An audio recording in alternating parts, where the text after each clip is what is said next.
हा म्हणू का? हो खाली बसलेले मंडपातले हो ओके जिंकलो रे राजा बापू छत्रपती शिवाजी महाराज की. अरे एक मराठा जरंगे पाटील तुम आगे बढ़ो, जरंगे पाटील तुम आगे बढ़ो. हम तुम्हारे साथ हे हैं. आवाज असा पाहिजे, सह्याद्रीला गेला पाहिजे. जरंगे पाटील तुम आगे बढ़ो. हम तुम्हारे साथ हैं.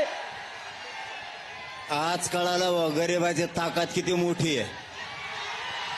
प्रौढ प्रताप पुरंदर क्षत्रिय